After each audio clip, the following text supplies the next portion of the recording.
আসসালামু আলাইকুম। আজকে আমি খুবই কমন একটা প্রশ্ন রিপ্লাই দিব, যেটা আমার এক ফলোয়ার্স না, অনেক ফলোয়ার্সরাই করে থাকেন যে ম্যাডাম আলট্রাসোনোগ্রাম করে ছেলে নাকি মেয়ে এটা কখন বোঝা যাবে।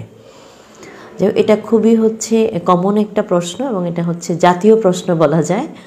তো আসলে আলট্রাসোনোগ্রাম করে ছেলে নাকি মেয়ে এটা জানাটাই কিন্তু আসলে মুখ্য বিষয় নয়। আলট্রাসোনোটা সাধারণত করা হয় বাচ্চার অবস্থান, বাচ্চার পজিশন কেমন আছে, ওজন কেমন আছে, গ্রোথটা ঠিকমতো হচ্ছে কিনা এগুলোর জন্য। তারপরেও যেহেতু আমার ফলোয়ার্সরা জানতে চান, তাদের উদ্দেশ্যে আমি আনসারটা দিচ্ছি। সেটা হলো যে সাধারণত আপনার 18 সপ্তাহ থেকে 22 সপ্তাহ সেটা অ্যানোমালি স্ক্যানের জন্য প্রপার টাইম। ওই টাইমে আলট্রাসোনোগ্রামটা করলে বাচ্চার গ্রোথ এবং বাচ্চার কোনো জন্মগত কোনো ত্রুটি আছে কিনা একদম নিখুঁতভাবে সব কিছু দেখা যায়।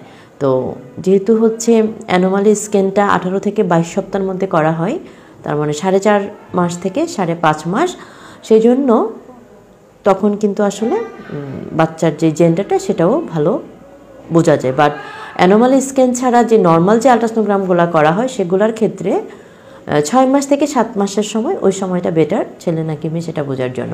আমি আবারও বলছি, আলট্রাসোনোগ্রামটা শুধুমাত্র ছেলে নাকি মেয়ে এটা জানার জন্য নয়, বাচ্চা ওভারঅল কেমন আছে, বাচ্চার গ্রোথ কেমন আছে, বাচ্চার পজিশনটা কেমন আছে, প্লাসেন্টার পজিশনটা কেমন আছে, পানির পরিমাণটা কেমন আছে, বাচ্চার হার্টবিটটা কেমন আছে, অনেক কিছু আসলে আলট্রাসোনোগ্রাম করে আসলে দেখা যায়। তো প্রেগন্যান্সিতে আলট্রাসোনোগ্রামটা খুবই জরুরি, সবাই আলট্রাসোনোগ্রামটা করবেন। বাট ছেলে মেয়ে এটাই কিন্তু একমাত্র মুখ্য বিষয় নয়, আমি বারবার করে বলছি। তারপরেও আমাদের দেশে জেন্ডার বলাটা একদমই নিষেধ।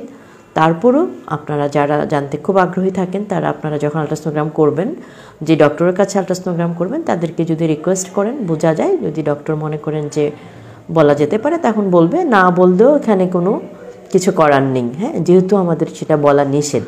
তো সবাই ভালো থাকুন, সুস্থ থাকুন, আল্লাহ হাফিজ।